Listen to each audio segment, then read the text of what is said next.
Hello guys, this is your friend and we are back with a new fanfic. Which is what if Naruto was a sealed master and build legendary with May and Karin part 1. And if you enjoy this fanfic then please press the like button and subscribe to my channel for more fanfic like this. And now let's start the fanfic. Hiruzen stopped by the door at Naruto's apartment. He placed the plastics he held down and knocked. Not twice but 5 times. There was no response. He was certain though, that Naruto was somewhere inside the building. He opened the door and walked in. It was always unlocked. There was a sign of danger painted at the door. Someone had put it there. Naruto never bothered to remove it, neither did he. But at least no one would dare walk inside the place. So Naruto never locked it. Not a night. Not when he was running through the village. Not when he was in the forest of death. The place was cold, and eerily silent. Hiruzen shivered slightly. He should be used to this. But this was his ritual every time he came here. He'd brought in a TV, just maybe to give it some life, but Naruto hardly used it. One day he would turn it on and leave it on a news channel. When he comes back, it is going to be on the same channel, remote still where he left it. He didn't bother saying anything anymore.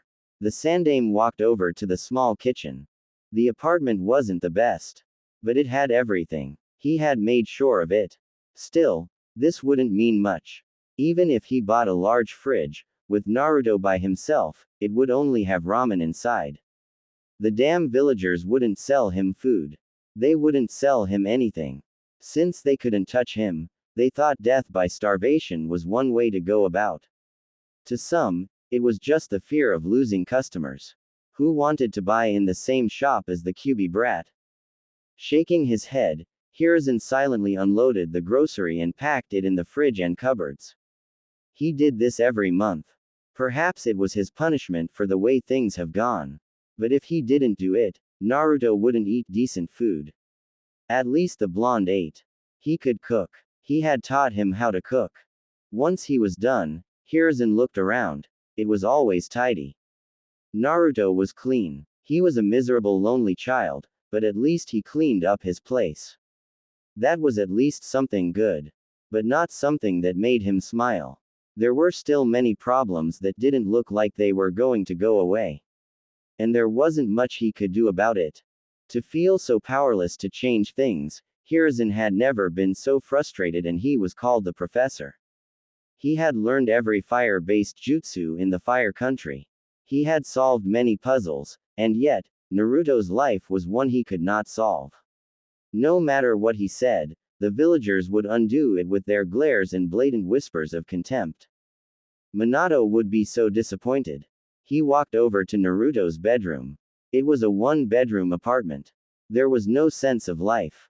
The door wasn't fully closed. Slowly, he opened it. It made a creeping sound. He cursed. But when he walked in, there was Naruto sitting by the window. A small boy, no more than 5 years 11 months old. His knee was raised, his other leg inside with his back leaning against the window frame. His eyes were cast outside. He had been here all this time.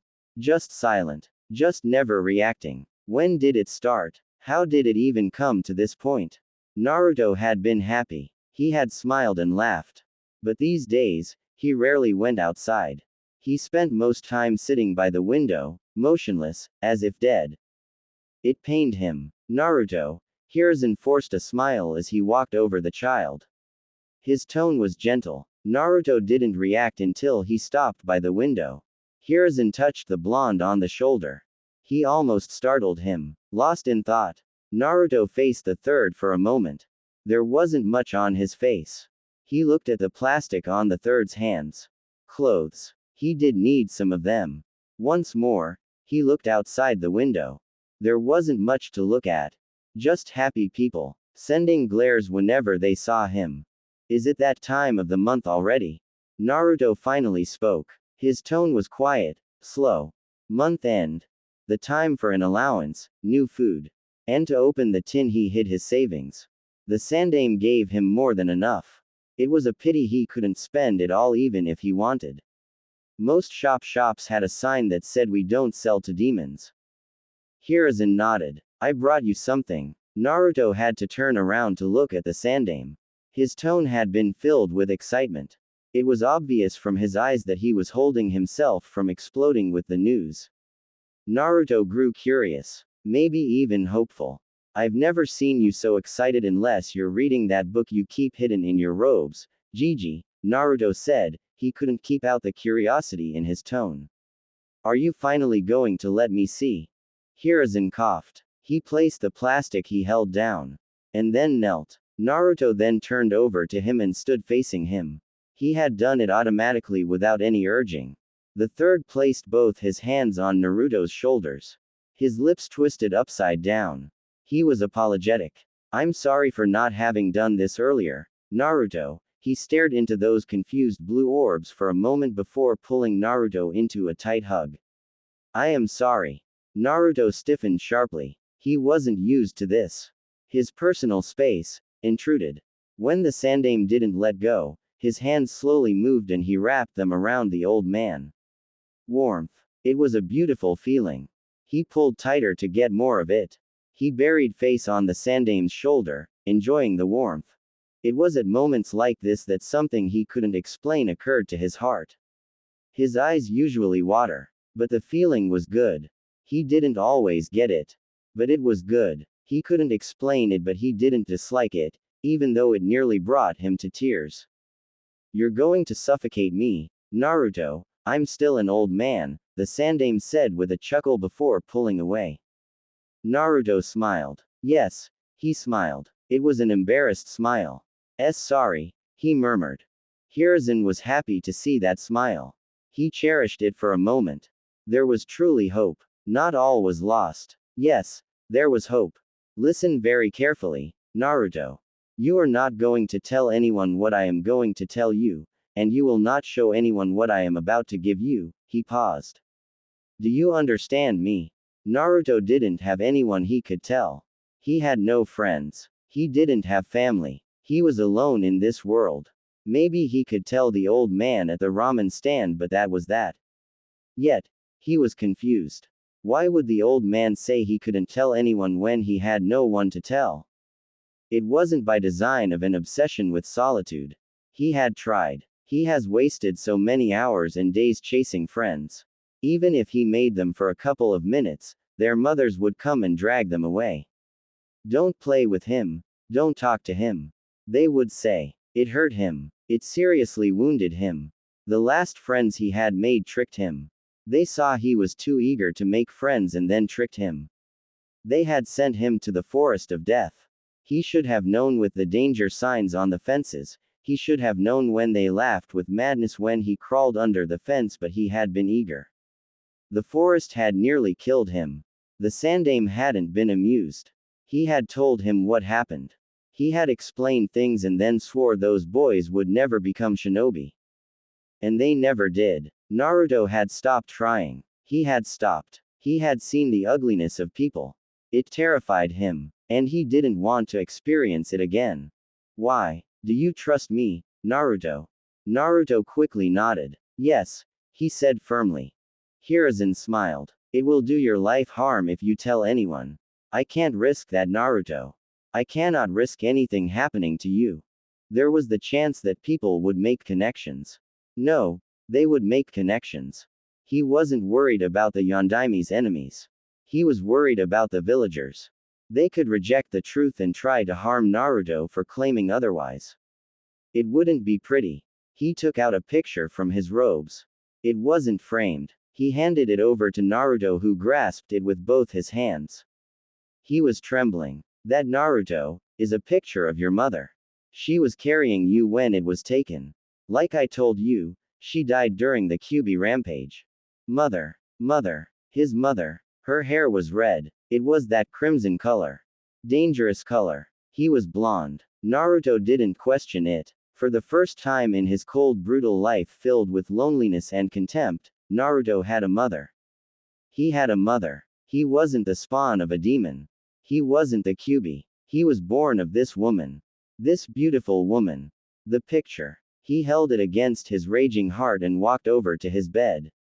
He sat down. He had a mother. Those words repeated 1,000 times inside his head. Until tears rolled over his eyes. He made sure he didn't water the picture. Naruto felt happy. He felt relieved. He felt as if something had closed in his heart. Hiruzen took out a shirt from the clothes he brought. He looked at the Uzumaki symbol for a moment before nodding his head. If it was going to bring Naruto happiness, then he would do it. He sat beside the blonde, but didn't say anything. Not until a couple of minutes passed. He didn't want to ruin the moment. Hell, and Anbu even came before him to tell him there was an urgent meeting with his advisors, but he brushed it off. It could wait. He had much more important matters to deal with. Her name was Kushina. Kushina Uzumaki. The same name as his. Uzumaki. Naruto stared at his mother. But he listened to the Sandaime Hokage attentively.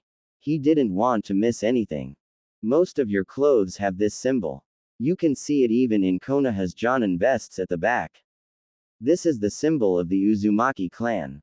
Your clan, Naruto. Your mother's clan. Before you get hopeful, there are no more Uzumakis out there. At least as far as I know.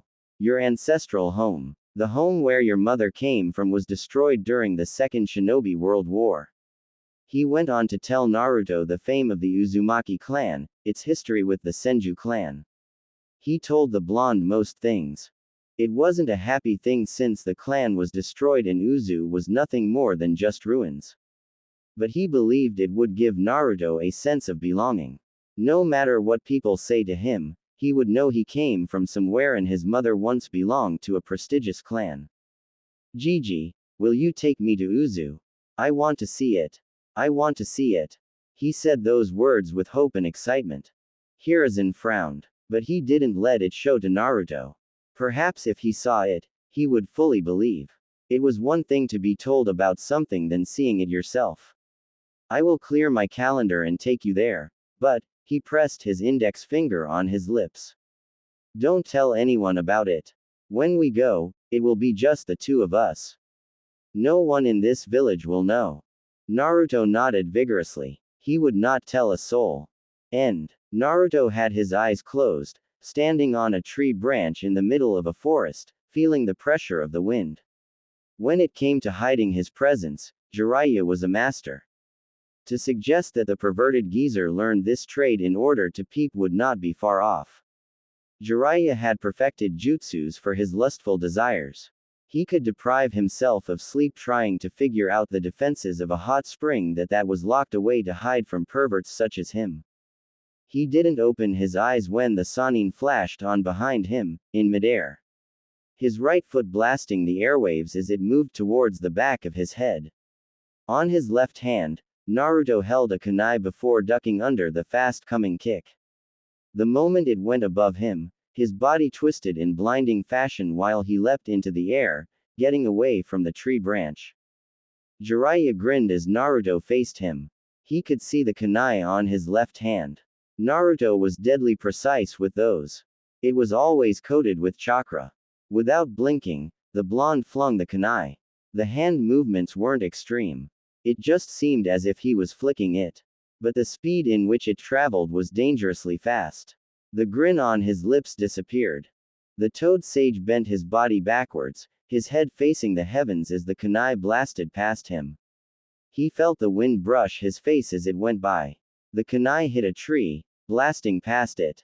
Jiraiya didn't have the time adjust his body as Naruto flashed above him, a Rasengan on the palm of his right hand. He cursed the blonde's speed. The Rasengan was slammed into his chest. When it connected, the Sannin exploded into puff of smoke. Kaden. Fire dragon's breath. Jiraiya breathed out a stream of crimson flames from his mouth.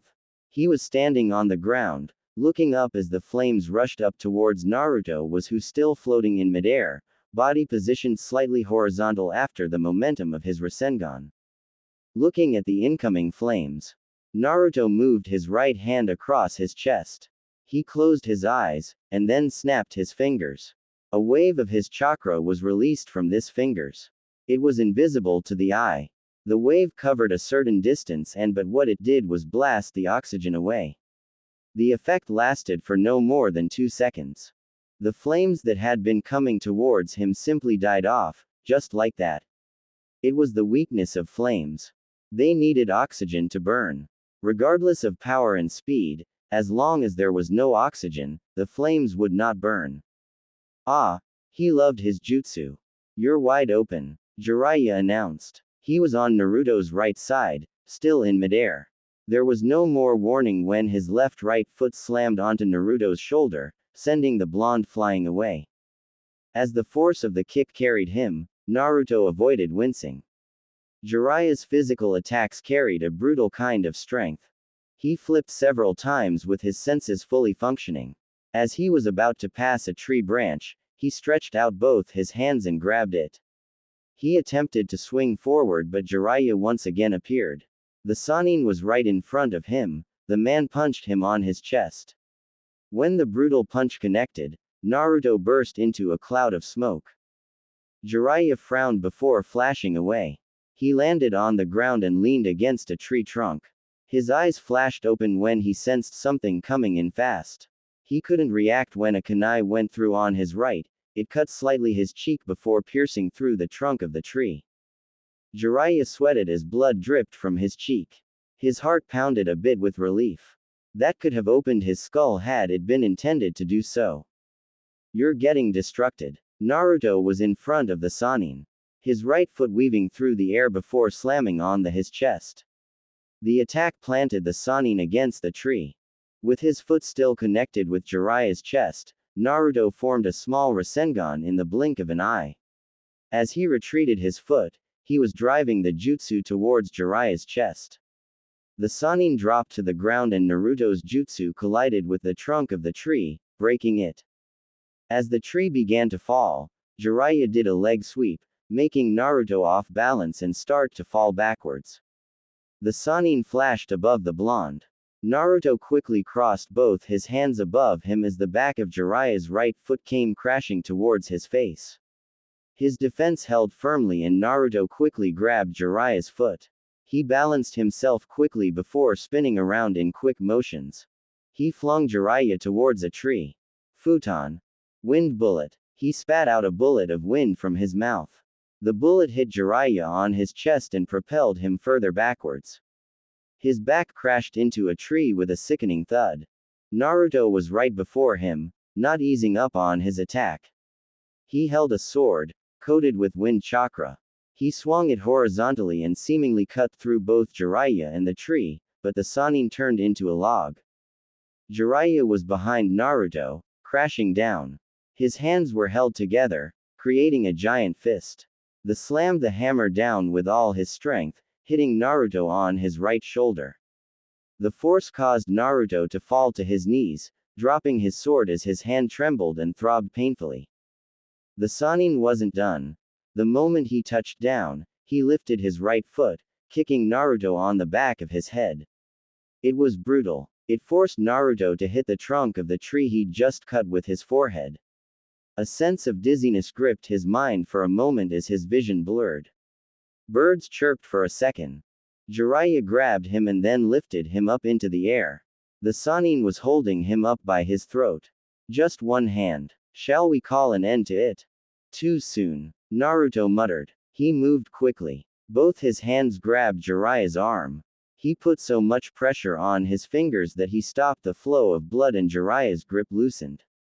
His legs moved up and he wrapped them around Jiraiya's arm. The Sannin cursed loudly before slamming Naruto on the ground. There was a loud boom as Naruto crashed with his back. But he didn't let go. He even started twisting the arm. Jiraiya started tapping on the ground comically before yelling. Naruto, you are going to break my hand. Do something about it. Naruto yelled back, careless of Jiraiya's pain. You shitty brat, if you break my hand, I won't be able to do research properly. That is worse than death. Naruto shrugged. It will save you from pain and women will have their dignity back. Jiraiya cursed once more and used his free hand to form a hand seal. His hair stretched and wrapped around Naruto. He strangled the blonde, forcing him to let him go. Once free, he hurled the blonde away. Naruto flipped several times before touching the ground with both his hands, trying to stop the momentum. Once he stopped, an earth spike burst from the ground. It was sharp, and dangerously moving towards his chest. Naruto propelled his body backwards by pushing chakra into his fingers to push himself. The spike missed him, just by a whisker. Jiraiya expected this. He was upon the blonde. Twisting as he moved, he channeled chakra onto his fight foot and then slammed it on Naruto's face. The kick picked the blonde off the ground, but before he could do anywhere, Jiraiya grabbed his right foot and then twisted him up before hurling him towards a tree. Naruto didn't have enough room to balance his body, and so he crashed into the tree with his back. The Sannin appeared in front of him, driving his punch towards his chest. Jiraiya sensed a spike of chakra and tried to retreat. The blonde burst into a swirl of hundreds of small wind blades. He landed a distance away, but before he could even glance at the damage, he felt the air leave his lungs. Naruto was standing just away from him, with a bleeding face, but he was sucking all the oxygen away. It became harder to breathe for Jiraiya. He fell on his knees, clutched his chest, his mouth hung open. He was going to pass out. There was no relief when it stopped. Naruto kicked him on his forehead with a wind-enhanced kick. He guessed it was payback for his earlier kick. Jiraiya felt his head tremble violently. His vision blurred as dizziness took over. He didn't even feel it when he hit a tree with his back. His senses came back when something slammed into his gut, causing him to spit out saliva while falling on his knees, hands on his gut. The attacks were enhanced with wind. It wasn't like Tsunade, but they did the damage. Naruto fell down on his butt, his breathing labored. He wiped out the blood on his face and then fell on his back. He needed to rest. Once the pain was over, Jiraiya leaned against a tree trunk and looked at his hand. It was bleeding with several cuts. He applied his medical ninjutsu to stop the bleeding. The cuts were not deep, so they closed. After a couple of moments of silence, he looked at Naruto. His right hand still ached from that lock. The blonde was improving. He was getting better and better by each month. This training trip had been the best option for Naruto. If they hadn't done this, he wouldn't have gotten closer to his godson, he wouldn't be producing another shinobi who would surpass him. It was still early days, but one day, Naruto would surpass him. He would be better than him. Jiraiya was honestly proud. Minato had been a genius, but Naruto had potential and he used it to his advantage. He knew his potential. The blonde was also willing to learn. "I'm no longer taking it easy on you," Jiraiya more or less grumbled. The last hits had been unpleasant. It has been quite a while since someone managed to hit him so hard. "I told you to bring your A game, even senjutsu if possible. I'd kill you with senjutsu. And I am soon going to cripple you if you're not careful," Naruto retorted. Jiraiya frowned. That was true. He couldn't deny it. It wasn't the arrogance speaking. It was a fact. Before their training ends, Naruto was most likely going to leave him bedridden for a couple of days.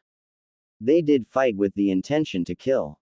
There was no friendly. You could break a leg. It was part of the training. Part of fighting experience. More than anyone, Jiraiya knew the experience was important for survival. Your reflexes are good and your speed has improved. But you need to stop leaving gaps between your attacks. Jiraiya lectured. You also leave yourself open each time you snap your fingers. It is only for a second. When fighting against normal shinobi, I can recover quickly. Don't take comfort in that. You will fight people even faster than me. If they are faster, they will attack on that lapse of concentration. If you cannot work around the problem, it is best you leave that jutsu for emergencies.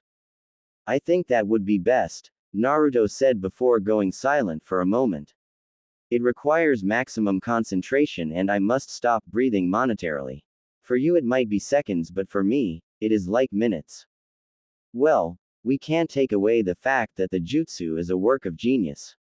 It basically makes the fire element useless against you, Jiraiya smiled. When are you going to broaden your arsenal? You can't be satisfied with just wind. That aside, wind is weak against some elements. You must always be ready to adapt to any change, and using different elements helps in this regard. I can work something out with fire. Given my extensive knowledge of the element, using fire-based jutsus for me should require minimal effort, Naruto said, getting up. I will send a letter to Tsunade for her to send us some scrolls with fire-based jutsus, he said while getting. Come on, let us go back to the town. He looked at himself and frowned. This is going to drive away customers. Don't flatter yourself. You're not pleasant to look at even when you are clean. Jiraiya glared at Naruto. Neither are you. He spat. Naruto shrugged. I have never been pleasant to look at. I have accepted that, he said indifferently. But you seem to be struggling with denial. You should sit in a dark corner and repeat after yourself. I'm not pleasant to look at. I'm not pleasant to look at. I know it will finally click in. Jiraiya didn't ease on his glare. The cold dark humor. Sometimes Jiraiya questioned Naruto's sanity. But he knew there was no harm. He was used to it. They would be laughing any moment. It has always been like this. At least he was with his godson. Who else did he have? The Sandaime was gone, and that had truly shattered the blonde. The old man was everything to Naruto. And when he died, without saying a word to him, Naruto has suffered. And then there was Sasuke. The cursed Uchiha. Thinking of him made Jiraiya angry.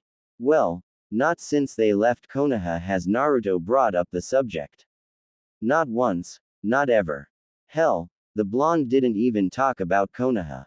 And Jiraiya didn't push. He was getting close. There was no need to venture into territories Naruto didn't want to touch. But he understood that they couldn't ignore it forever. They would have to talk about it because sooner or later, they would have to return to Konoha.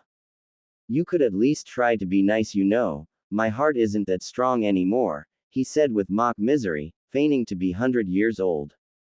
Old people are locked up in their homes, Naruto said. He sighed and stared into the heavens. What do you think is up in the sky where we cannot see, sensei? Jiraiya cast his eyes into the clear sky. He stared for a moment before shaking his head. I don't think there is anything there. I don't think there is life there. Interesting, isn't it? Naruto said. What? You say there is no life there, but up in there is where this world receives its life. If the heavens do not make clouds for rain, the trees, the animals, the grass, these things will die. The rivers will eventually run dry and people will be next. There is no life there, and yet, it is where we receive our lives. Once again, Jiraiya looked into the sky. He couldn't argue with the blonde on that note. One thing he has noted about the blonde was that he was deeply knowledgeable about many things. And he knew how to apply his knowledge. Perhaps it was the wisdom he gained from spending much time with the Sandaime Hokage. When you spend time people, something about them also rubs off you. That is nature, Jiraiya said. Naruto nodded. Yes, nature. So beautiful, calming, and yet it can be so dangerous. I like nature, he said before changing the subject. I have been curious, you have no shame, have you ever tried peeping on Tsunade? Jiraiya's body froze. Yes, it was more of a whimper than anything. He could never forget that memory. He still had those wounds from the beating she had dished on him. He fought with the crazy side of him that said it was worth it because he had nearly died that day, literally. Tsunade had pummeled him hard. She had broken so many bones, the pain.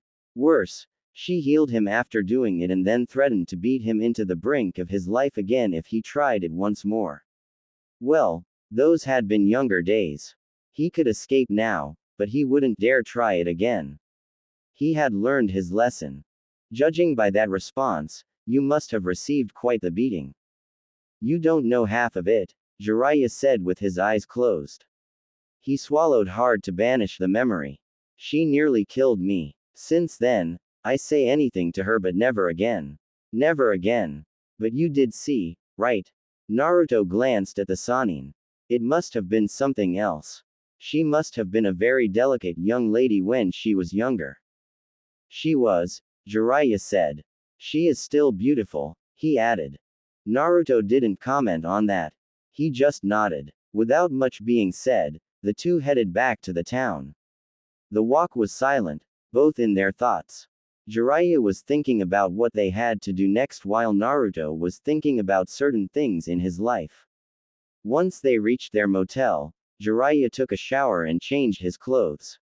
There was no need to rest for the Sannin, he was going out and likely not to return for the night. Naruto didn't question it. He knew what the Sannin was going to do. They had chosen this town because of its fun activities. There were casinos, brothels. Jiraiya's kind of hunting ground. He loved places like this. He always danced with joy when he thought of what kind of material he was going to gain through his peeping work or getting drunk with young girls who giggled and laughed hysterically whilst he tells them his legendary stories. The man walked out of the bathroom, already grinning madly. You could see it in his eyes, his body language. He was going to have fun. Well, the past 4 days had been spent training vigorously. The man probably felt he needed to reward himself. Jiraiya contained himself and walked over to the window. He opened it and then turned back to face Naruto. We are going to leave this town in the next couple of days, he said a bit seriously. They never stayed at one place for too long. The longest they had stayed was 2 months. They were always moving around, seeing different places. Sometimes they didn't even camp with people. They would stay in the middle of nowhere. For survival, it was hunting. They always made sure there was water close if they were going to camp in the middle of nowhere. We have stayed long enough and I am certain that by tomorrow, you'll no longer be able to walk in the streets without women chasing after you along with their husbands. Jiraiya glared at Naruto. It had happened at their last village. It hadn't been fun and he had been forced to depart early. He was surely not going to return to that village again. He would be burnt on a stake like a witch if he returned to that place.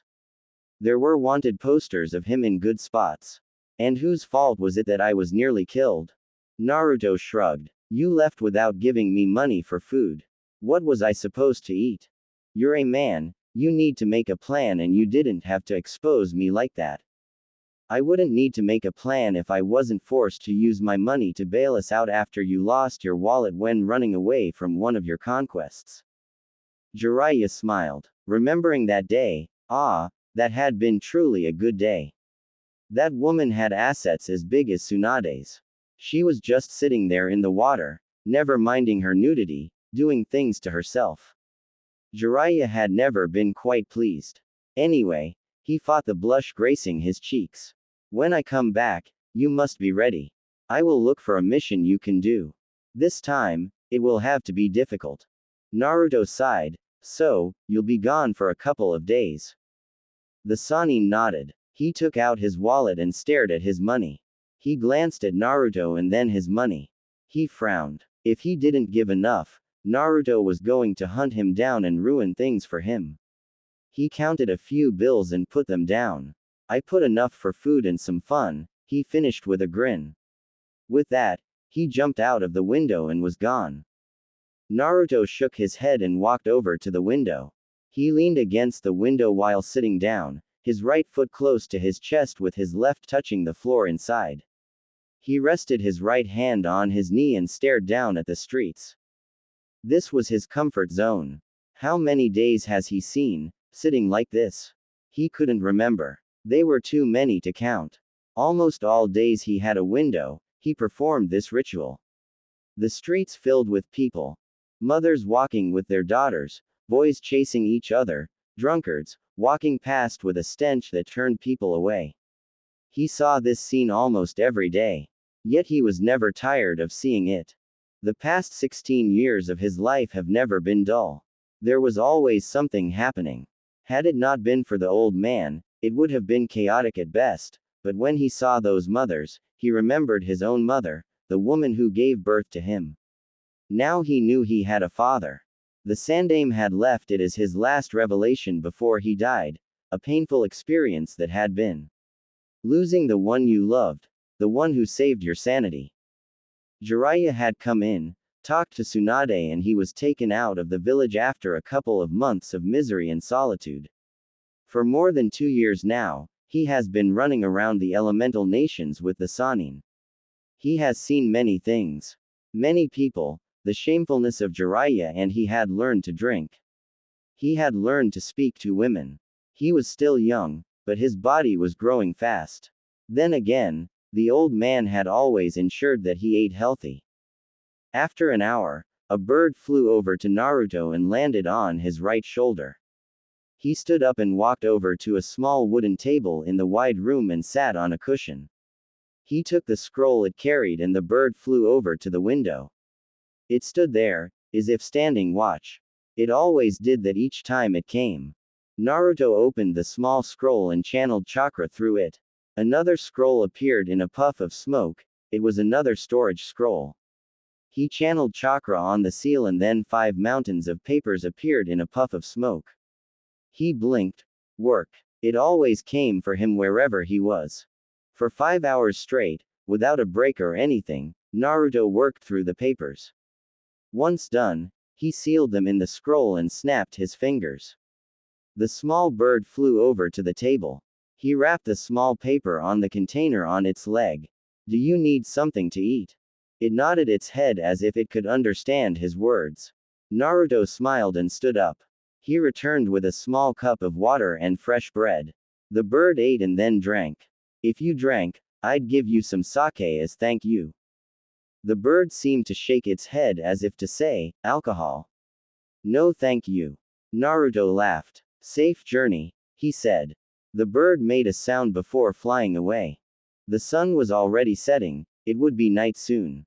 He couldn't sit here forever, he would lose his mind. Naruto went over to clean himself and then changed his clothes. Once done, he took a nap. By the time he woke up, it was dark outside.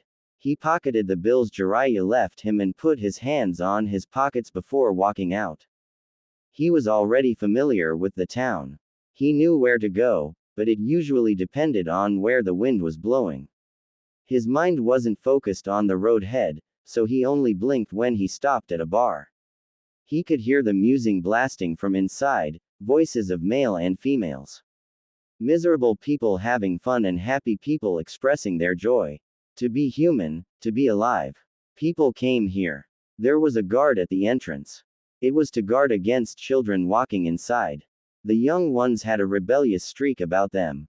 They liked the joys of the adults. The forbidden ecstasy always seemed to be too attracting to humans. Naruto just still 16, still underage, but he was a shinobi.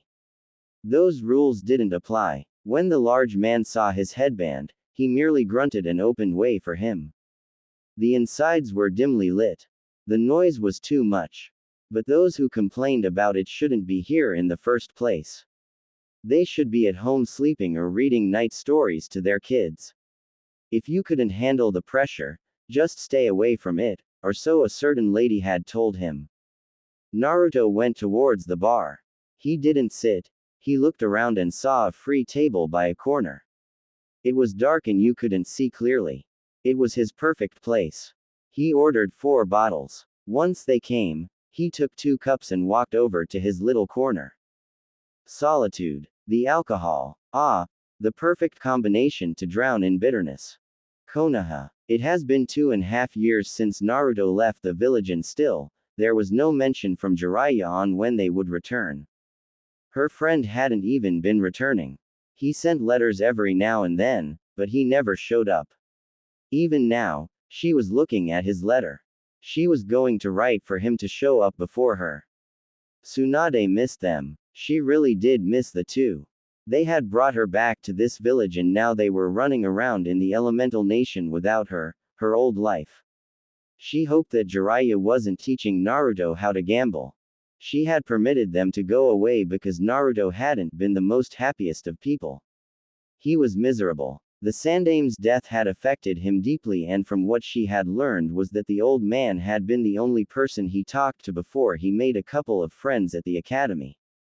It hadn't been easy, and that only happened in his last year. Jiraiya said he was fine. But she was a bit concerned. He was family in a way. He was the son of Kushina, someone who had been from her grandmother's clan and someone who was close to the old woman. She wasn't the one who was by Mito when she died, it had been Kushina, Naruto's mother. So, she did consider him family. Tsunade placed the letter on top of her desk and tapped her fingers. Something wrong, Tsunade-sama? Sakura asked quietly. The slug princess glanced at the pinkett. She had grown. Well, she had trained her well. But she was still obsessed with Sasuke. That rotten child. He had been spoiled rotten. From what she knew, Tsunade didn't understand why the villagers adored him. She didn't see why girls liked him. He had a cold personality and he was rude. Did the girls really like him like that? If someone said they had been brainwashed, Tsunade wouldn't disagree. Sakura had been willing to throw a fit if someone said bad things about her beloved. The damned Uchiha. No, Tsunade said with a shake of her head. I'm just worried about Naruto. It has been 2.5 years now and from Jiraiya's letters, they are still training. He is even requesting scrolls to continue with Naruto's training, she explained with a frown. Naruto. Her teammate. The boy she'd been cruel to in their days. At some point, even Sasuke had yelled at her and told her that she didn't understand anything. She didn't know anything. Sakura had been hurt but she hadn't understood why Sasuke gave her that reaction. Now she did. She had been cruel to him. She never acted like a teammate. There were good memories but her attitude towards Naruto bothered her these days when she looked back at it. Perhaps it was because now she understood things about him. She knew his story. She knew why he got along with Sasuke. They were both lonely people. They both didn't have anyone. And she had mocked Naruto for not having parents. Sasuke didn't have them either, but she had considered that his had died. Naruto had never known his. He was an orphan but she never considered Sasuke as an orphan, but he was in the same boat as Naruto. How is he? Sakura asked carefully. Jiraiya never explains in detail but he is fine, Tsunade said a bit bitterly. Sakura was surprised at the realization. So he has never sent you a letter? Tsunade nodded. No, not even one, not since he left. I have only been hearing from Jiraiya. If this continues, I will order them to come back, she said firmly. She didn't say anything as Shizune walked into the office, holding more stacks of papers. She frowned. Why do you have to bring that load now? I just finished another one. It is going to pile up if I leave it, Shizune said calmly. There is also this, she said handing a report to Tsunade. The Godime looked at the report for a moment before frowning. Troubling news. She didn't need it now. She closed it and put it on the drawer on her desk. She handled the letter from Jiraiya to Shizune. Please make sure you get everything in the list, I need to send them to Jiraiya. Shizune looked at the list. She left quietly without saying another word to Tsunade. Once Shizune was gone, Sakura took the opportunity to ask. Anything on Sasuke? She asked hopefully. Her eyes widened, she didn't want to miss anything on Tsunade's face. Tsunade shook her head. Still nothing. Well, he is with Orochimaru, he is rather difficult to track down, she frowned. But we must find him. The time is coming for Orochimaru to change bodies and if we don't act, he might take Sasuke's body. That will be over for the Uchiha. Sasuke-kun won't let that happen. Sakura said firmly. When Tsunade merely stared at her, she sunk down a bit and became nervous, and worried. Do you think he will? That is the only reason Orochimaru gave him the cursed seal, Tsunade said. That aside, Naruto did say Sasuke said he was going to sell his soul to the devil to get the power to kill his brother. If it means giving his body to Orochimaru to kill Itachi, then he might do it. I wouldn't even be surprised if Orochimaru manages to twist Sasuke into allowing him to get his revenge for him. For a moment, Sakura's body froze. If that happened, she would never see her beloved. He would become Orochimaru. They really had to find him. If Tsunade wasn't winning, she would look herself. Can't you ask Jiraiya-sama to do something? I didn't want to burden him but it looks like I don't have a choice. Tsunade said. 4 days after Jiraiya left Naruto. It was in the afternoon when Jiraiya returned. He found Naruto sitting motionlessly by the window. Perhaps it was something they had in common, but he never sat there like he was dead. Naruto never even used the window like the door. Never ever. Jiraiya had never seen it. Even when he was sitting there and had to go out, he would out through the door. It was strange, but Jiraiya never questioned. That took you long enough, Naruto said without turning to face the Sannin. I'd stepped out of the town to receive some information. Jiraiya said as he sat down next to Naruto.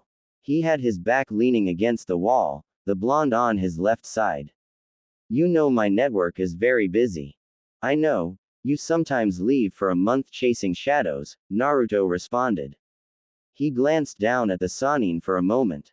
What did you discover this time? Jiraiya realized, there was no hint of curiosity. Naruto was rather good at it. He was never too eager to learn anything. Even when he was asking things considered secrets, he never showed you how interested he was. Sometimes it made it difficult to tell if he was serious or not. Jiraiya had learned to just share or say he didn't have to know. If Naruto was asking, he wanted to know. It is about Uzu. He looked up. To see Naruto's reaction, there was nothing out of fashion. My ancestral home, Naruto said a bit lazily. There were many rumors going on about the land of whirlpools. The village had been reborn, but no one knew who did it and how it came to be. Suddenly one day, people just heard the rumors and the wave country confirmed it because they traded with the village. What bothered people was that the land was being led by the unknown, someone who was called the Emperor. No one has seen him, not even the people within the village. Considering how the village saw its end during the Second World War, I'm certain some people are very nervous. Naruto added, his blue eyes staring outside once more. Jiraiya nodded. The village had been destroyed. It hadn't done anything to anyone.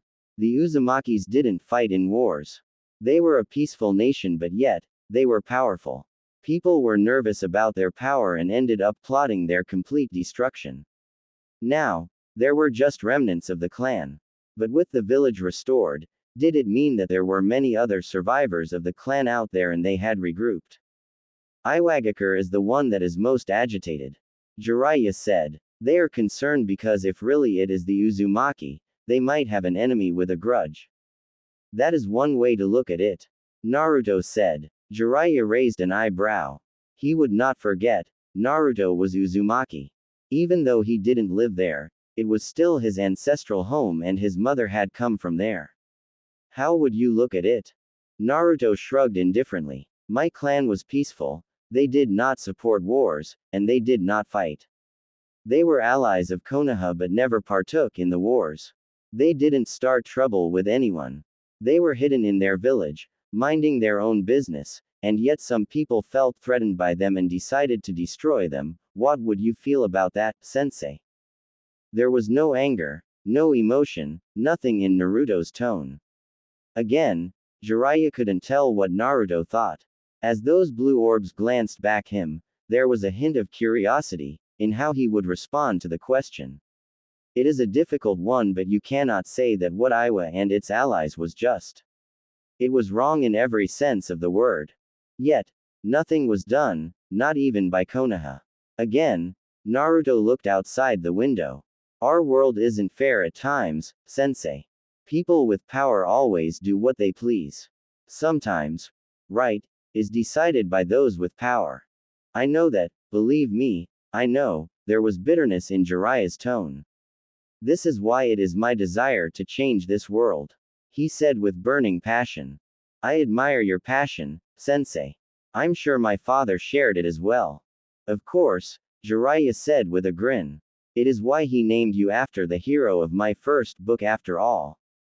Ah, yes, that book. You said my father liked it. I think I like it as well, perhaps for different reasons, but Naruto wouldn't say. What would you have done in that situation, sensei? In a world you desire, would you have allowed Iwa and its allies to get away with what they did? Their action was nothing but a slaughter of innocents. I say this not because it is my clan, but looking at it as someone who has listened to your desires. Jiraiya thought for a couple of moments before shaking his head. I don't know, Naruto. Iwa would say they were justified and they wouldn't back down. Anything more forceful would result in bloodshed. He said. But if you have listened me too, you will know that I still don't have answers. Naruto nodded. Which is indeed a pity, the blonde said. What of Kiri? They are the ones should be most worried. Kiri is a bit far and we don't generally go there. It was locked up in a civil war. But I heard that the war was over and that a new cage has been named. I'll go there sometime. Jiraiya said. Naruto didn't say anything else on the subject, he just nodded and asked. What is new in the information you received? Nothing much, there are still many things we don't know. Getting inside is near impossible. I'd have to go there myself. But since it is something that will require time, I can't do it now. I would have to be away from you for a long time, and there are dangerous spies get killed there, Jiraiya explained lightly. I want to focus on our training now. But I am checking Iwa's movements. What are they doing? Nothing as things stand, but they are watching. I wouldn't bet against them preparing naval forces to prepare for an invasion if they feel they might be attacked. Kill them first before they kill you, Naruto said. It was the cold truth. Jiraiya could only grunt in response. What would you do if it came to that? Naruto took his time before responding. I don't know, he said. You said we'd do a mission when we leave. The Sannin nodded. Are you ready? He asked. But let me correct you, I never said, we. Naruto looked at the Sannin curiously. Why don't I like the sound of that? Jiraiya smiled. There is nothing to worry about. Otogakure. Kukukukukukuku. Orochimaru laughed with throbbing joy, seeing Sasuke fight. He was sitting on his throne. The Uchiha was excelling and moving faster than he had anticipated. He had been right after all and the Uchiha was a good candidate. But then again, he was never wrong, was he? He was usually right because he made calculated moves. Kimimaro had turned out a failure because of his illness, but Sasuke was perfect. The Sharingan would finally be within his grasp and he would make sure that the body would last him. It was a pity he could not sit Sasuke on a chair, strap him up and then begin to bisect him to an up close to what actually happened inside the Uchiha's body. Well, he just had to be patient. He would do it once he gained the body. He didn't have a problem with cutting himself up.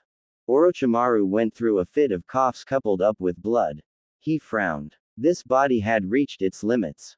He really needed another host. He couldn't move freely now. And very soon, he would be bedridden, unable to do anything. Kabuto walked up to him, medicine. Dutifully, the nin gave him his medicine before glancing at Sasuke who was fighting in the hall. He is improving splendidly, he said. Should we inform him of Naruto-kun's improvements as well? Orochimaru shook his head. Let us leave that for now. It might come in handy as a form of motivation, he said. Did you bring what I asked for? Kabuto nodded. I've also found something interesting that you might like to know, he said lifting up his glasses. Orochimaru eyed Kabuto. Was he being teased? If the man knew he was going to like it, why didn't he just say it? Kabuto was loyal but sometimes Orochimaru questioned it. He smiled. What is it? It appears that Gurren has once more surfaced in Uzushiogakure. Orochimaru blinked. Oh, that was indeed an interesting piece of information. His former number 2 had vanished from him along with that boy. He hadn't bothered chasing after them because they were no longer useful. Gurren had done what he needed her to do. Perhaps the only thing she could prove was that of danger to him was about what she knew. Well, she has been gone for about a year now, and nothing has happened, so he thought he was safe. That aside, he hadn't thought she had gone to join another village. Well, that could be troublesome since we don't know anything about the village, Orochimaru finally said after weighing up his thoughts. Have you sent someone? Yes, but they didn't come back. Well, it is interesting, Orochimaru. I could go myself, but at this point, I need to be by your side. A bitter reminder that he did need Kabuto at this moment. His movements were limited and very soon, he wasn't going to be able to do any by himself. The medicine wasn't for anything but pain. He couldn't stop the rot. So long as his soul remained here, the body would continue to break apart and he would experience the pain. Why didn't Kabuto just leave him? He shook his head. He needn't think about such things.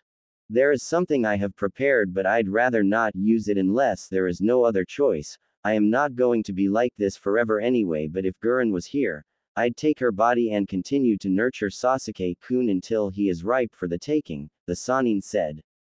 Call him. Kabuto nodded and called Sasuke. The stoic-looking Uchiha walked up to the two, his fully matured Sharingan glaring at the pathetic-looking Sannin with so much coldness that it filled Orochimaru with joy. What? I have a mission for you. I'm finally leaving this cage, Sasuke said as he accepted a scroll from Kabuto. Everything is in there, Orochimaru said. It is merely a test of your strength. I want to see if you can succeed smoothly before changing tactics for your training. River Country. Naruto sitting under a tree in a meditative position with his eyes firmly fixed on Jiraiya. The Sannin was sitting there with him. Plans were drawn on the ground. Naruto had already surveyed everything while Jiraiya watched. The Sannin hadn't commented and said he would not comment. Even if Naruto was making a mistake in something, he would not say anything, not until the mission was over. The Sannin had said he had to make sure no innocent person died, and if it happened, he would have to live with it because that was what happened. The village close to them was being occupied by criminals, scums who were here for the loot. The village of Takumi has sent for help and they had to remove the scums. Naruto had to do everything by himself. There were 30 enemies, but they were mostly just bandits. 10 were shinobi but nothing strong that would cause him trouble. The danger here was that he had to make sure that they didn't kill the village people. If he made the wrong move, they would kill them and the mission would be a failure. The leaders of the group were all located in a small bar having a meeting.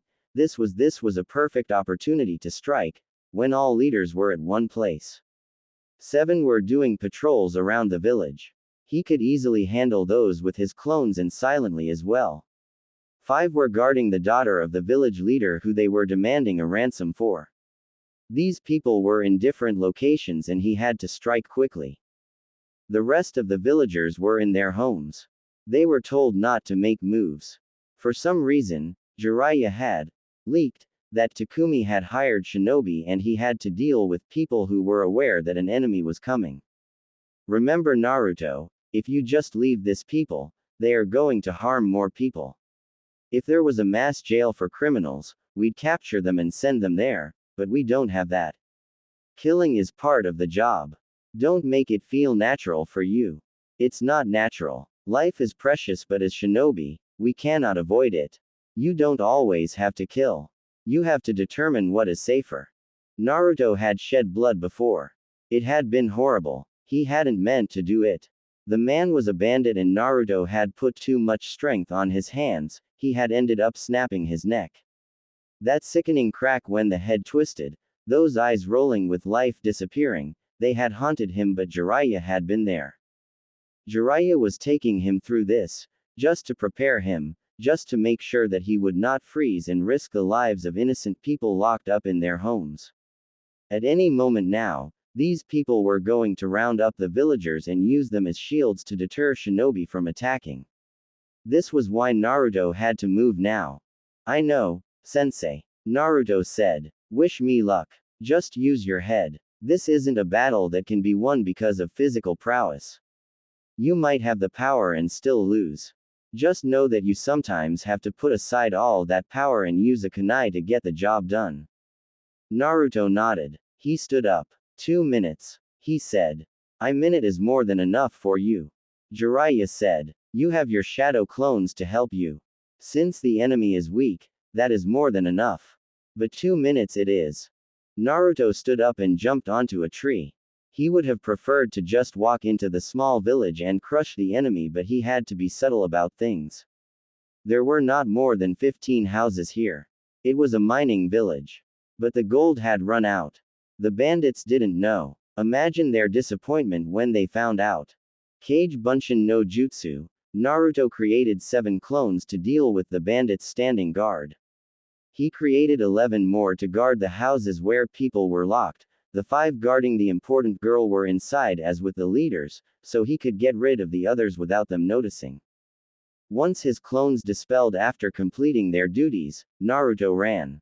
His movements were as smooth as a gentle breeze. He didn't make a sound as he danced through the rooftops before suddenly landing behind a group of 4 bandits. Hey WH. He didn't allow them to say anything. He moved in the blink of an eye, jumping over the man. As he was doing so, 3 kunais were fling in 3 different directions. The kunais hit straight on the foreheads of their targets. They pierced through. He landed on the man's shoulders, and placed his hand over the man's mouth to stop him from screaming. The others dropped to the ground, before he hit the man on the back of his head, knocking him out cold. The villagers would deal with him. Naruto left a clone to tie him up before disappearing along with small gusts of wind. The house he appeared in was a double-story house. His target was upstairs with her 5 guards. There were 10 downstairs, drinking while placing guards. They were laughing merrily while the villagers cried in their houses. There was no hope for tomorrow. They were thinking, at any moment now, they would be killed. Cold-hearted humans. But he had seen it, hadn't he? The ugliness of people. He had experienced it too, so he could understand. Naruto went behind the house and walked through the wall. He peeked through the window. The girl looked fine. She was small, crawled up in a corner, trembling in fear, tears in her eyes. People were truly ugly, weren't they? A little girl, an innocent child, and you did that to her. He had been innocent too. A child, younger than she was, and ugly people had tormented him. He needed to get in silently and time was ticking away. He held a single hand sign and used Shunshin to appear in the room. 5 kunais were in his hands. He twisted speedily and threw them all, each hitting its target. The bandits didn't see a damn thing. They fell lifelessly on the floor. Naruto walked over to the girl and knelt down. He gave her a warm smile and whispered something to her ear. He noticed she tensed. She was afraid. He created a clone which picked her up and left by the window. Naruto stood up. He was done with this part. He took out a smoke bomb and went downstairs. He threw the ball on the round table the 10 were gathered around. It went off, quickly covering the room with smoke. Everything else occurred within seconds and Naruto walked out safely with his hands inside his pockets.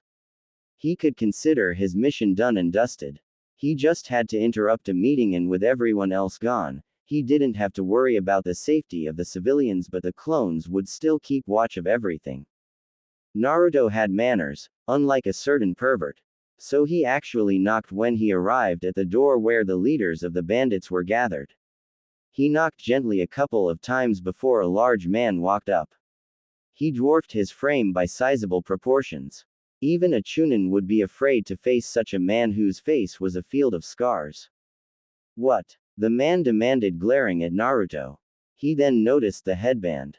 They sent a brat. A brat? He looked insulted for a moment.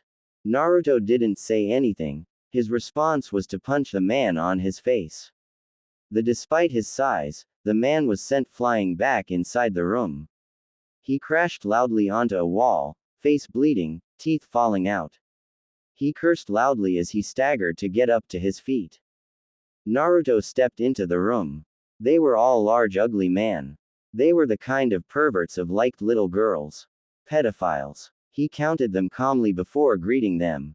They were not even the least surprised or alarmed. As large as the man he had punched, he was simply a doorman. Konoha Shinobi. One of the men frowned, looking at the forehead protector Naruto wore. Is it true, I've had even though young, Leaf's shinobi are strong? One asked quietly. We are about to find out. They all readied themselves, grinning madly. He was just one. They were big and strong. They could handle this, or so they believed. Between mob justice and quick deaths, what do you prefer? Naruto asked in a calm tone. But a mob justice was no good, was it? Maybe the villagers would pay back the people who made them suffer, but it did nothing but incite violence in the hearts of people. Naruto nodded to himself. Although he offered that option, he wasn't going to go with it. Innocent people didn't need to dirty their hands. This was the duty of a shinobi. We picked neither option. The first one lunged towards him, attempting to plant the base of his foot on his face. Naruto sidestepped the large foot and raised his right hand, channeling chakra through it. He made a fast motion as if he was cutting something, and then blood gushed over from the man's knee. His leg was cut off from his knee. When the pain shot through, he cried painfully. Another yelled, swinging a right hook. Naruto caught the man on his arm, having avoided the punch. Chakra was channeled through his fingers and he pressed. There was a sickening crack or bones breaking. The man cried out in pain while gritting his teeth. When the last man hovered behind him, Naruto slammed his elbow on the man's chest, knocking on the wind of his lungs. He was a shinobi, and he had to finish this. He took out 4 kunais from his pouch and did what he had to do. Once done, he breathed in and out to calm his nerves. He didn't need to see anything. He simply walked out and made way for it. Jiraiya could handle the rest. They just needed to do what he did and mission complete.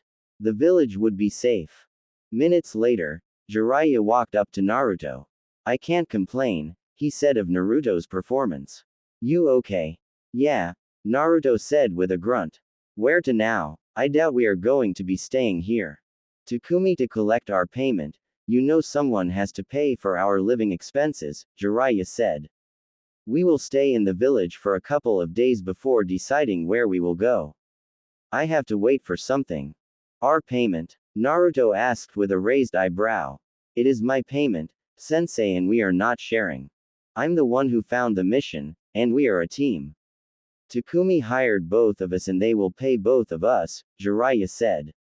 You should have asked the terms before you did anything. Well, I can always tell them that you didn't do anything and don't need to get paid. Naruto offered. I'm sure they'd believe me. You wouldn't. Naruto smiled. Of course not, I wouldn't do something like that to my beloved perverted sensei. When Naruto first met the Biju inside of him, he had been truly frightened, not of those huge eyes or its size but the sheer amount of hatred those eyes directed at his presence. He was surely just an insignificant person the Biju could squash under its massive paws, yet it could look at him with so much hate that his body trembled. Naruto had never felt something so powerful. Over the years, he has learned that it wasn't him specifically who was hated but humans in general. The poor beast was forced to remain caged because of its power. It was a sad thing. Of course, Naruto didn't pity the beast. He didn't hate it either. As he gently touched the waters, those huge eyes opened slightly. Naruto marveled the size of the Biju, its intelligence. People were missing out by simply brushing out the Biju as nothing more than a source of power, a weapon of destruction. Chaos incarnated. Those eyes, I wonder if you stared at my mother as you do with me. She never visited. Kurama responded calmly. Unlike with you, her seal was simply designed to suppress my power. The same can be said about Mito. So they all never used your power but just kept you at bay. The Shodai's words were like he has nothing against me but I was too powerful to be left alone. So his wife sealed me within her. I have been confined for years, you thinking of ending my term? A toothy grin. Naruto smiled. Yes, those attempts. The Biju always attempted to entice him to let it go. To free it so it can finally breathe in the oxygen it has been deprived of for many years. But Naruto wasn't stupid. He wasn't going to do it. Releasing the Biju meant his death. He did not have the full genes of the Uzumaki to survive an extraction as his mother did. My clan was also destroyed for being too powerful. I guess we have something in common there. Naruto said. But that isn't why I am here. My power, Kurama said. Naruto was like all humans. He wanted his power. He was the first Jinchuriki to use his power but it did give him a sense of freedom. The seal held him. If Naruto was willing, he could draw out as much chakra as he was willing to give. Naruto nodded. I wish to learn to control it once more. Kurama grinned. I thought after you nearly killed that hermit when you lost control you wouldn't want to try again. Naruto shrugged. It would be stupid of me to leave this power like this. You are strong and I am your host. It doesn't matter that neither of us had a choice in our union, the fact is we are together and I am going to learn to control your chakra. I'm not stopping you. Yes, because when I use the chakra, the seal weakens. I have been studying seals since I was 7. Although the old man never taught me anything special, he introduced me to Fuinjutsu and said it was the legacy of the name I carry. So I know what happens with this seal and I know you laugh gleefully when I lose control. Kurama stared at the blonde for a moment before laughing menacingly.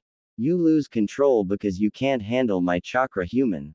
Naruto shook his head. Yes, your chakra is potent and admittedly deadly to the human body, but it isn't the potency of your chakra that makes me lose control, it is the hatred.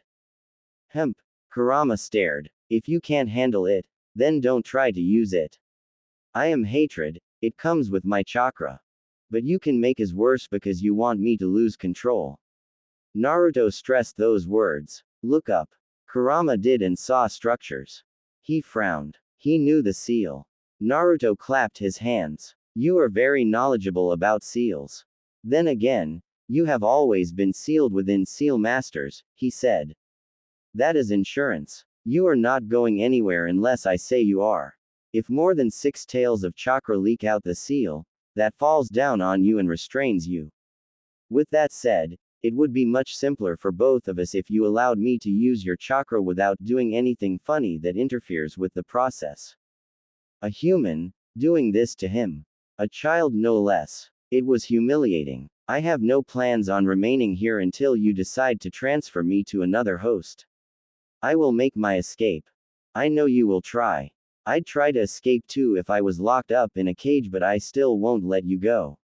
I need your power. I know you hate humans. If you force your way out of the seal, you're likely to kill me first and then incinerate my body just to make sure I stay dead. But let us make a deal that gives you a bit of freedom. Of course, you'll still be locked, but the seal is special and we can work out something. Naruto's eyes snapped open. They sharpened when saw Jiraiya's foot heading straight towards his face.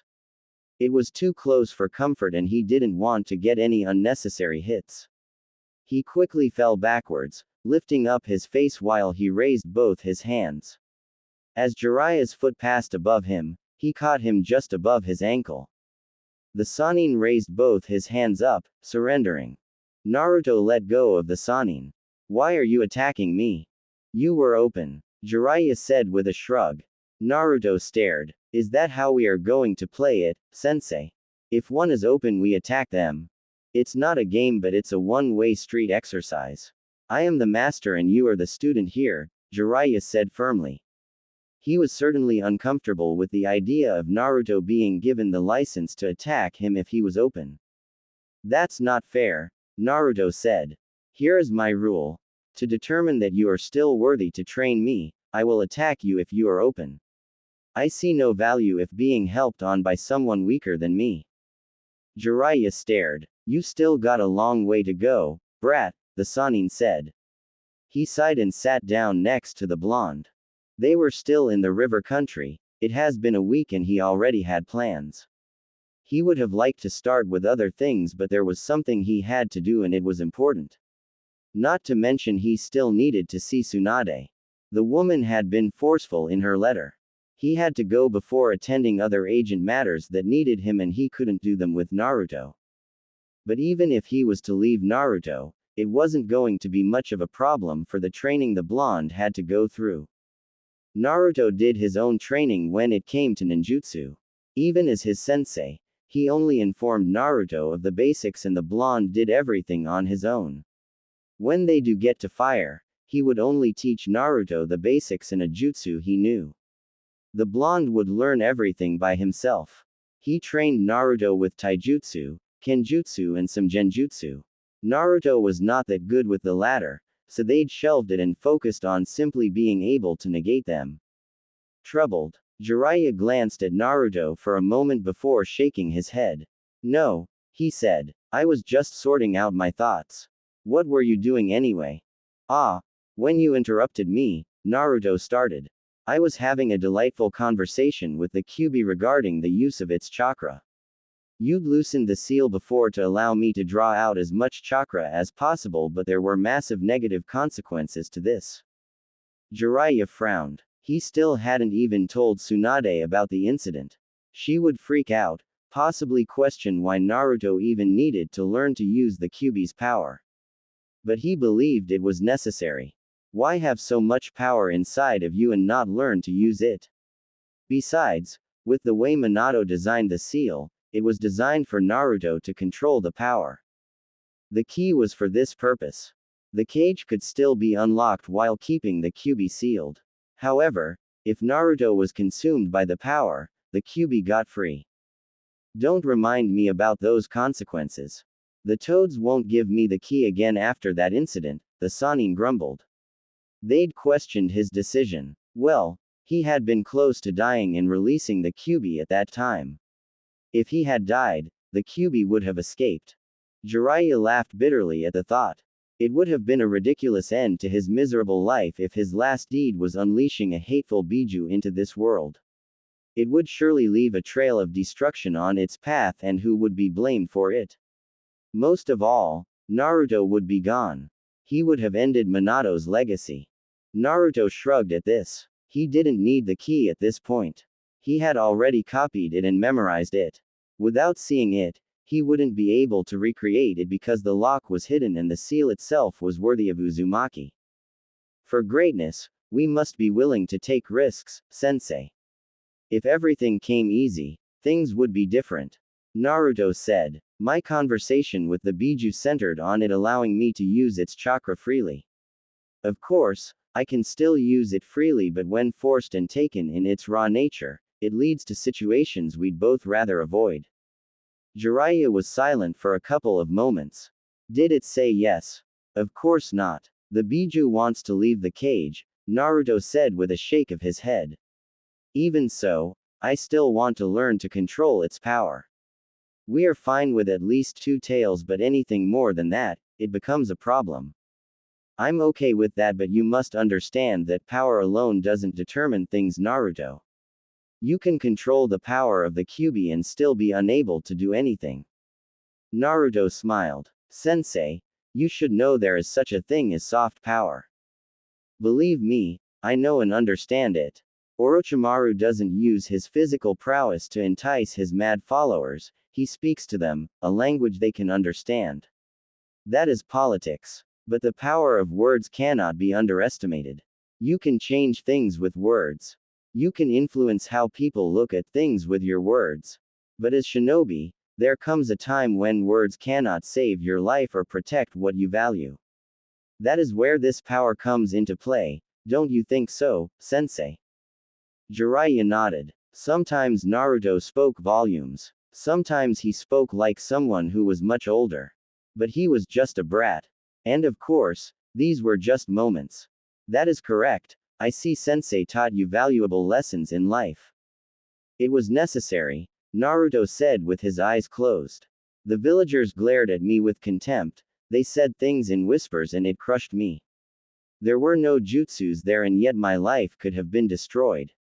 That is just one practical example of how words can change things. The bitter days that he hadn't seen much of, Jiraiya cursed his cowardice. Had he been a little courageous, he would have bothered trying with Naruto, but he did not. Even when he came, he watched from afar. His sensei had asked him, "When are going to introduce yourself to Naruto?" It didn't have to be anything related to his parents. The third was his beloved master. Naruto could have understood without too many questions.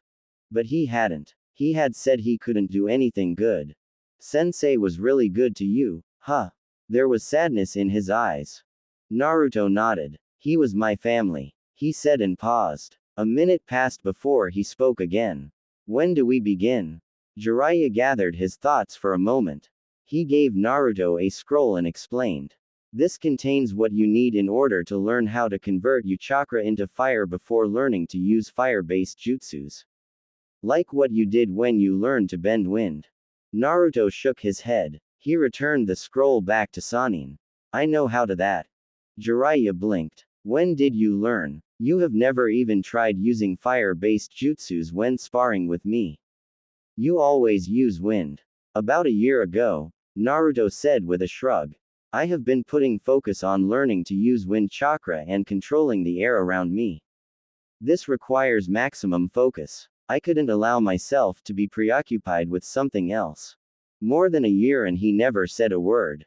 Not a damn word. But then again, given that shrug, it was apparent that he didn't take it as something serious. You still don't know any fire-based jutsus. I have a good memory. I most certainly remember the hand signs you have used for your jutsus. But I haven't tried it, yet. Again, a nonchalant shrug. Jiraiya understood why Naruto never said anything. He didn't want to start learning to use fire-based jutsus at that time. We can't start your training now. The one about the Kyuubi. Why? We have to go our separate ways, Jiraiya said. I have some things to do and will be traveling a lot. You have to go to Sunagakur and try to finish your wind training there. The environment is very conducive there. I will send you a message once we are done and we can talk about concluding things. Last time I checked we didn't have a good relationship with the hidden sand. Suna had invaded the leaf and they had ended up fighting. He had fought and defeated Suna's Jinchuriki. Had Konoha had bad leaders, it would have certainly marched to decimate the sand. But good leaders avoided such bloodshed and were working on something else. That has been resolved, Jiraiya said. Tsunade soothed things out but there are still some people who are wary. They did betray us, they can do it again. At least some people are thinking that. Naruto looked thoughtful for a moment. Then I must confirm how things are there before they take things to the next level. My training is nothing more than convenience. Jiraiya grinned. You're not a bad student, he said. Kakashi always spoke about reading underneath the underneath, Naruto said with a shake of his head. The desert is going to be unpleasant. If you get caught in a sandstorm. But it should be fine. You can always consider it a training trip. You really do like trial by fire sensei. You threw me in a deep pit to get me to learn how to summon the toads, Naruto stared. One of these days sensei, you'll be drunk and wake up sleeping next to the old hag while posing. Jiraiya shivered at the thought of Tsunade seeing him before her when waking up. She'd kill him this time around. Let us not go that far, he said nervously. I sent a message to the Subaku family to inform them of your visit. I thought it would be suitable they know. Naruto nodded and looked up into the sky. I'll camp by the border tonight and enter the desert before the sun rises. He said. Don't try to learn using the Kyuubi's power there. We don't want you accidentally leveling Sunagakur to the ground. Jiraiya said. He could actually see that happening. The Kyuubi had enough firepower to do that. The only way he had managed to even survive was through suppressing the chakra. If not for Fuinjutsu, he would be dead, literally. We shall see.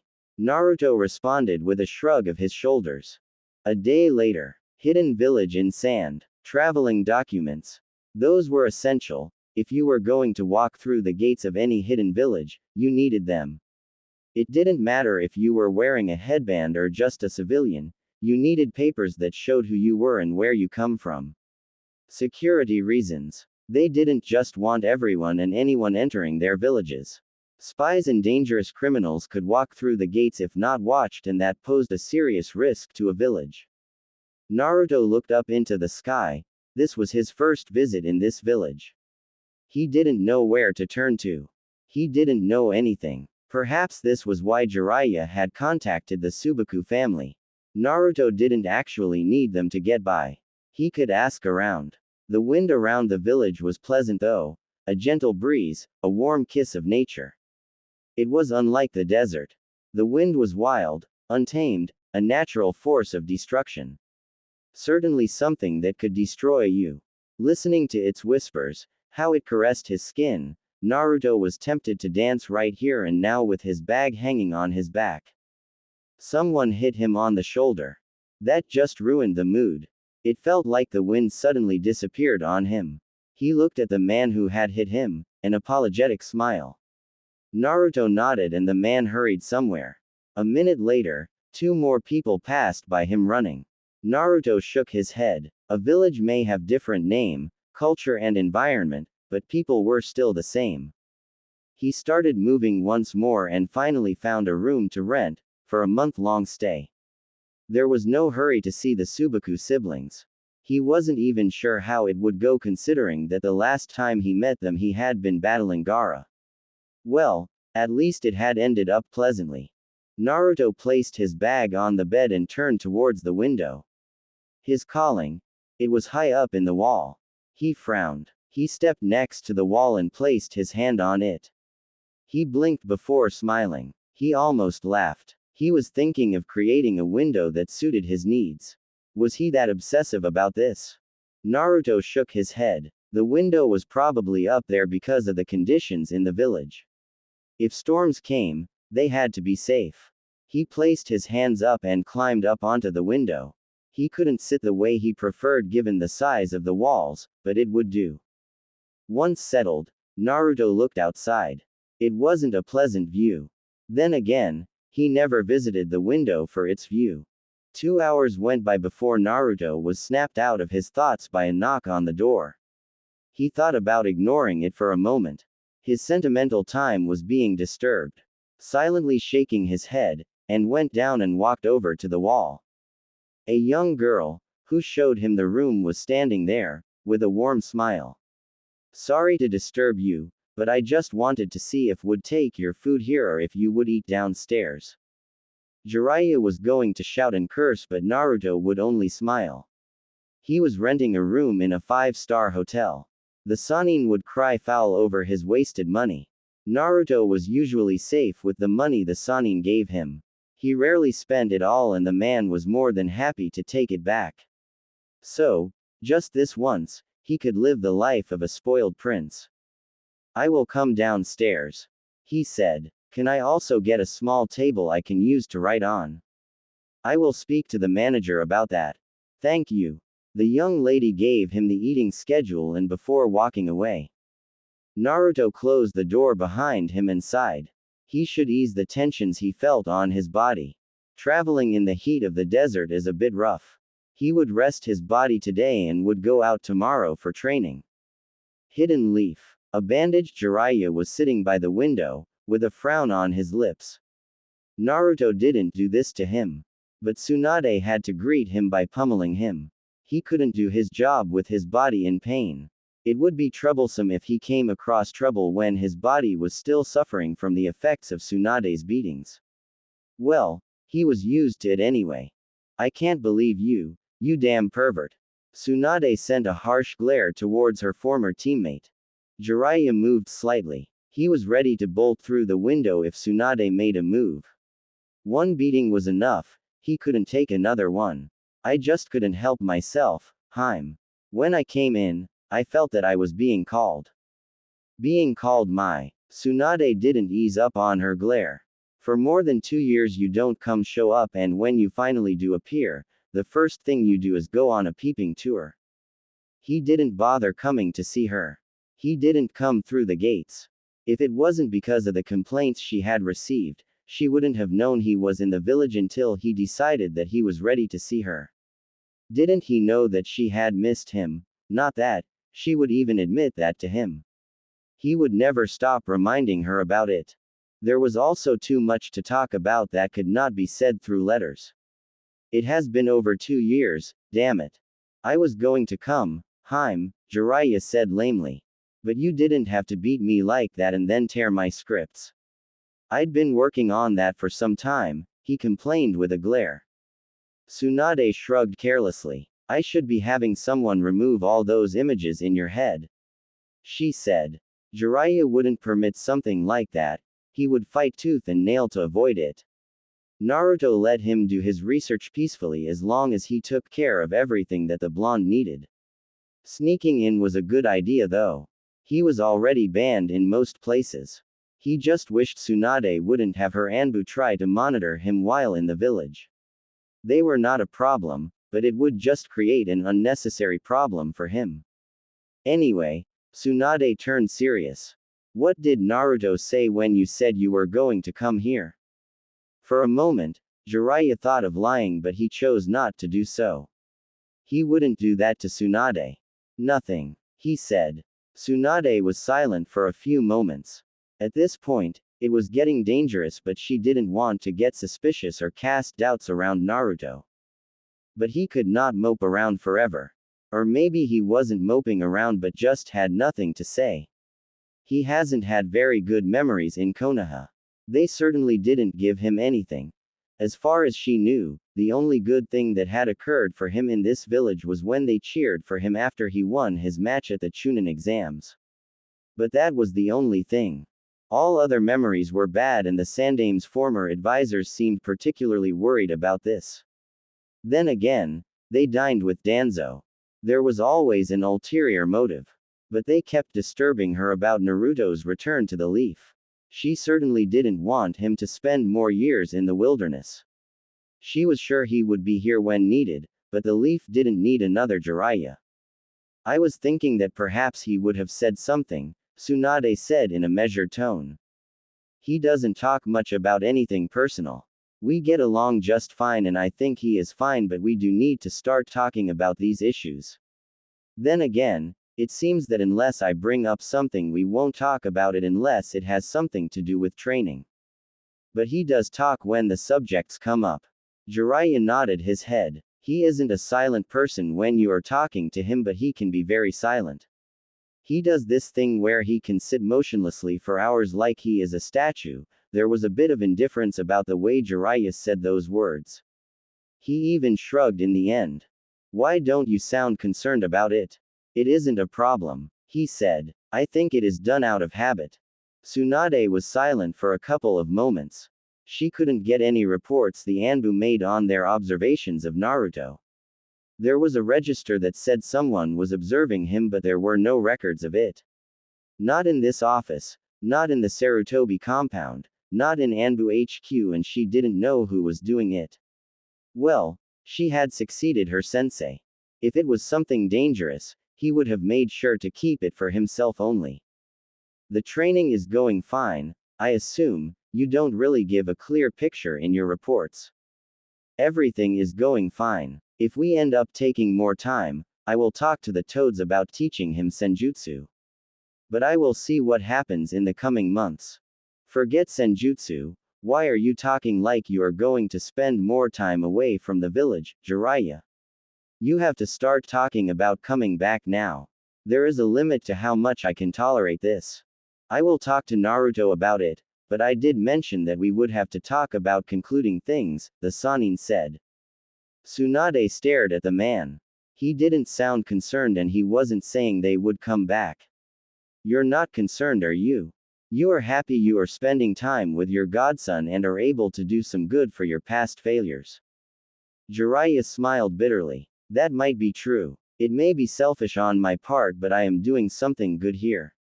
Naruto is learning and he will become a great asset to Konoha. It isn't like there is anything that really needs him here, so he can afford to focus on his training, Jiraiya responded in a tone filled with regrets. I will talk to him about it. Let us just give it one more year, Haim. Tsunade sighed. The issue with Uzu is becoming a problem. Naruto is Uzumaki and his continued absence in the village is troubling to some people and to me really.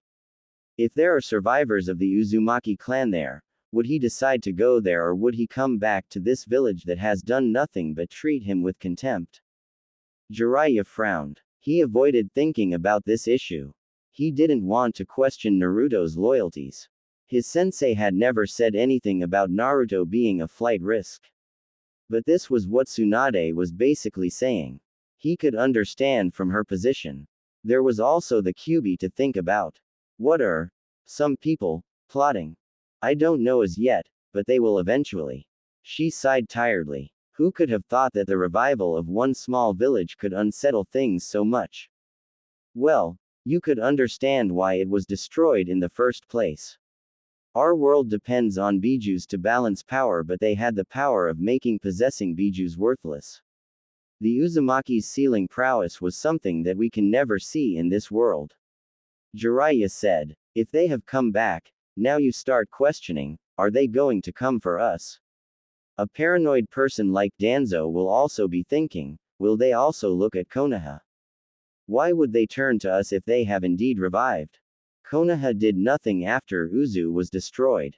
Nothing. Mito was married to the first Hokage. We carry their symbol on our shinobi vests. Kushina was sent to this village for the sole purpose of becoming a Jinchuriki. And yet, when their village was destroyed, we did nothing. Tsunade frowned. That just raises a new problem. We will deal with it when it comes. But if we are looking at it in that way, they have a lot of enemies. She said. We still don't know anything, so best we wait. Have you been able to determine Naruto's standing in this? Jiraiya shook his head. No, he said. He asks questions when talking about it and poses some things that get me thinking, but always does it objectively, not as Uzumaki. Naruto did that often. He didn't reveal his opinion on most things despite his willingness to engage him in any subject. You have to find out what he thinks, Tsunade said. What do you have on Sasuke? He follows Orochimaru closely, but I think he has been around Otogakur in the past months. We never saw him anywhere. Orochimaru is the one who has been rather silent. Tsunade looked thoughtful for a moment. Since he has to change hosts every 3 years, we can assume that his current host is starting to wear out. So he is limiting his movements, she said. This would be a good moment as any to apprehend him. Jiraiya nodded. But we don't know where he is. Otogakur is a massive web of hideouts. If you go to one, Orochimaru will know and escape. You really can't move unless you know exactly where he is. I expect you to find out soon before he takes Sasuke's body. I personally don't care for the brat, but we can't allow Orochimaru to have him. I'm going to be looking around for the next couple of weeks. I will come with something, at least I hope. What of Naruto? I didn't tell you. I sent him to Sunagakur. He will be there for at least a month. If he didn't stop by the desert to train, he should have arrived already. Jiraiya said. You could have said when you came here, Jiraiya, Tsunade said with a shake of her head. How long are you going to stay here? I will be gone by tomorrow morning. Jiraiya said. I have to do what I need to do quickly before meeting up with Naruto. I have given him a month. It will be best if I don't keep him waiting by taking too long. Sunagakur. Naruto was in a training ground. It hadn't taken long for him to find it. The whispers of the wind were just too much for him to ignore. The wind just felt so natural, so gentle, so powerful. In the places he has been, he has had to use much of his chakra to generate wind jutsus, but here, you could control the wind itself. It was a difficult adventure, but nothing impossible. It could be done. You just had to learn to move with the wind and just be one with it. In this exercise, Naruto usually meditated and allowed himself to measure the speed and density of the wind. You could not simply wish to control something you did not understand and could not measure. He meditated for about 2 hours before standing up. He took a stance and breathed calmly, his breathing becoming silent, like an assassin. Once he had achieved this, Naruto lifted his hands up and then down again. He twisted around and the wind picked up. He jumped forward and the wind moved with him. He stopped and smiled. He didn't care that someone was watching him. It was only natural for them to observe his movements. He was still a Leaf Shinobi and maybe they had become allies once more, but he was using their training grounds without even talking to anyone in their ranks. And by now, they probably knew that he was a Jinchuriki of the Kyuubi. If they were willing to let their Jinchuriki run loose in Konoha, they'd think the Leaf would do the same. Naruto shook his head. Wasn't it something that such thoughts hadn't disturbed his breathing? Then again, for how long has he been doing this? The days in the forest of death, the days sitting by the window of his apartment in the Leaf. It has been long. Many years. It was only natural for him. But he had forgotten when he started hanging out with people. He shoved the thoughts to the back of his head and returned to his training. He waved his hand across his chest, picking up wind, this time around, with dust. He tried spinning it around, but it fell down. His concentration. Naruto stood motionlessly for a couple of minutes trying to regain his concentration. Once he was satisfied, he started moving. He waved both his hands, moving the gentle air around him. He needed to move with it. He started walking around along with the wind. He did jumps while controlling the wind, moving it with him. He did this for an hour before halting. Naruto waved his right hand front of him in a quick motion. His sand picked up, like a wave before it once more returned to the ground. Naruto clapped his hands together, while standing motionlessly. Sand picked up around him and then started twisting. It was like a small gentle storm. Naruto was moving around with the storm, dancing around the training ground. He stopped, with the dust returning to the ground, sweat on his forehead, breathing a bit labored. Tamari stared at the blonde she had seen in Konoha. At first he had been unimpressive, just another brat, but then he did something she never thought would happen. He defeated her brother, even though Gaara had even transformed. It was something she could never forget. He had sacrificed himself that day. He could have died. Gaara could have killed him, but he defeated Gaara and returned her brother to her. Now he was standing there, looking at her. He had grown, he still looked slim, his hair was long, reaching over his shoulders, and it looked like it was never cut because it was messy, but it could be because of the dance he was doing. He was dressed long black pants and a black long-sleeved shirt with a swirling symbol in the front. He had truly grown, a bit of something to look at. That was impressive, Tamari said, walking over to Naruto. Naruto shook his head. He had a small smile on his lips seeing the blonde kunoichi.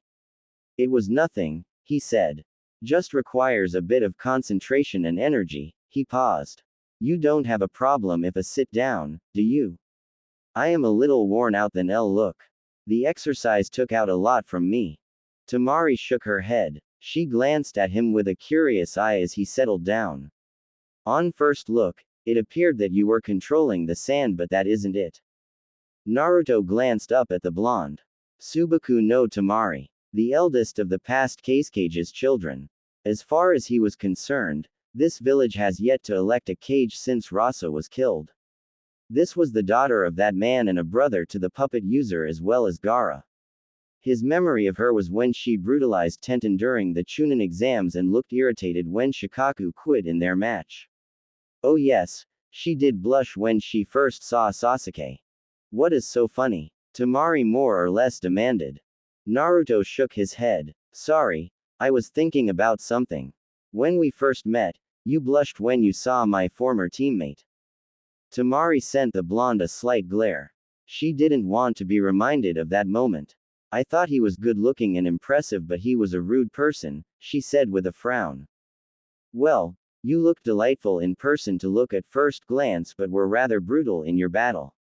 Naruto said. First glances don't always reveal everything, do they? Tamari looked away from a moment.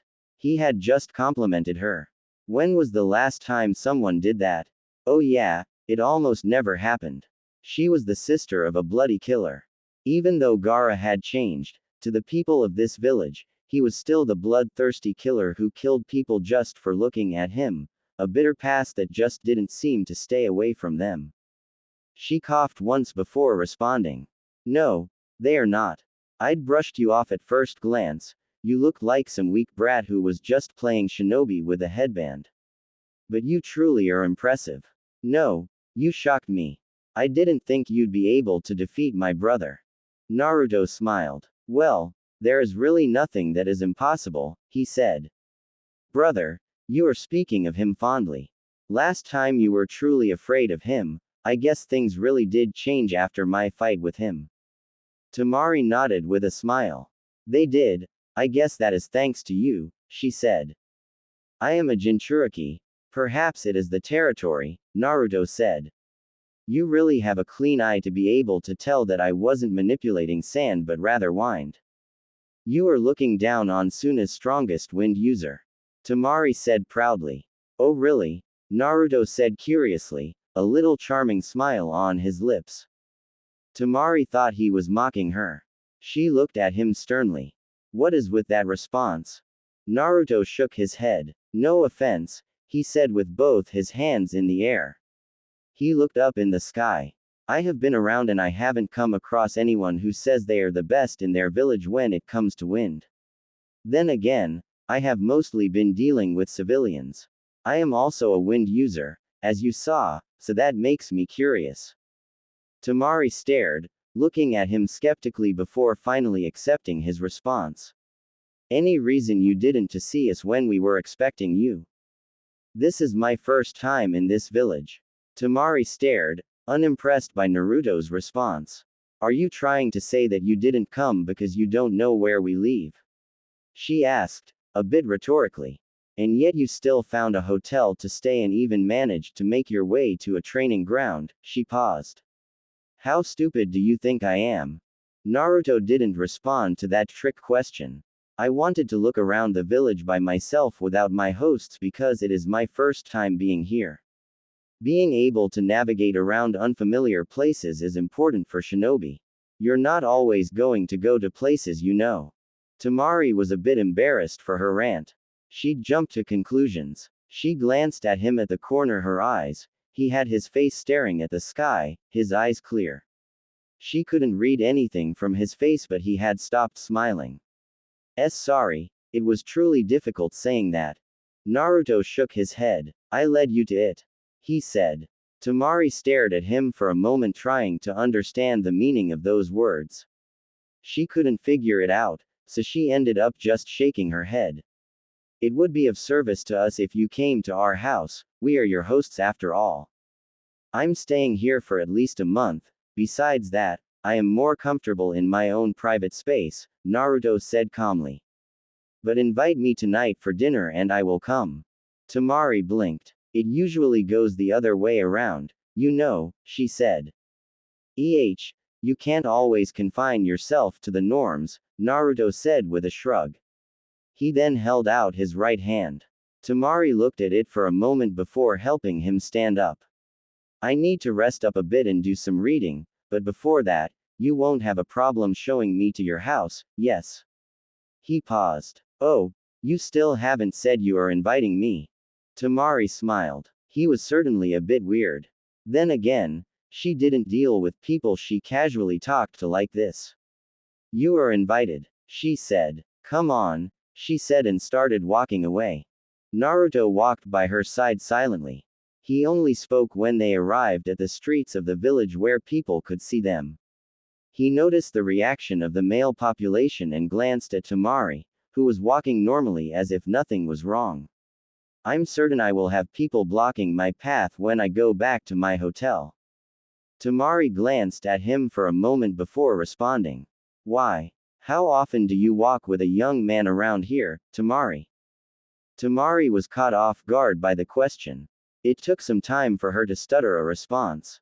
Why are you asking that? Oh, Naruto smiled. Well, that reaction is a bit interesting. I'm guessing you don't do that. Surprised? I am truly surprised. I mean, you are a beautiful woman. I thought both lustful and mad in love boys would be throwing themselves at you. Tamari frowned. They can't do that. They are afraid. She paused, shaking her head. They are afraid of my brother. She didn't explain why. And thank you. For. Naruto knew why. He just wanted her to say it. She was a tough person but yet still innocent. And he was used to dealing with the perverts that Jiraiya surrounded himself with. Not only that, but in the bars he visited, he saw some crazy things. Alcohol was a mad demon. Tamari sent Naruto a look. Naruto laughed, raising his hands. Forgive me for that, he said. I just thought it would be adorable if you said it yourself, he said. But there is no need to thank me. I am not giving you a favor by complimenting you. You just need to smile and appreciate it because that is the truth. He put on a thoughtful look for a moment before speaking again. Well, I can't think Gaara would compliment you and your other brother. Naruto shook his head. What of my other brother? Naruto shook his head. Nothing, he said. He didn't step into Tamari's house. He just looked and then turned around to leave. Tamari offered to walk him to his hotel but he shook his head. It was a gentleman's duty to walk a lady home. Her reaction had been a bit amusing once more. Later night. While there was no emotion in his face, Gaara was a little happy knowing that Naruto was going to come to have dinner with them. The blonde had told him some important words that changed the way he views life. He was content with his life as he was and the voices had died down. He could now sleep peacefully. It was perhaps safe to say he was at peace. He wouldn't go as far as to say he was happy, but all was well. His siblings didn't look at him with fear, and that was fine. He still needed to do a lot to change things for his past behavior. If people hated or fear him, he could understand. His actions hadn't been just and he could not excuse it by any reason. He had been wrong and he was working on to correct those wrongs. He could only thank Naruto for this change. Why didn't you invite him to come stay with us? Gaara asked his sister. He had returned a bit late. Training with Baki and meetings with people who couldn't stand before him without their knees trembling was exhausting and it took too much of his time. I did, and he said he was fine being alone, Tamari said. Alone? This word got her thinking.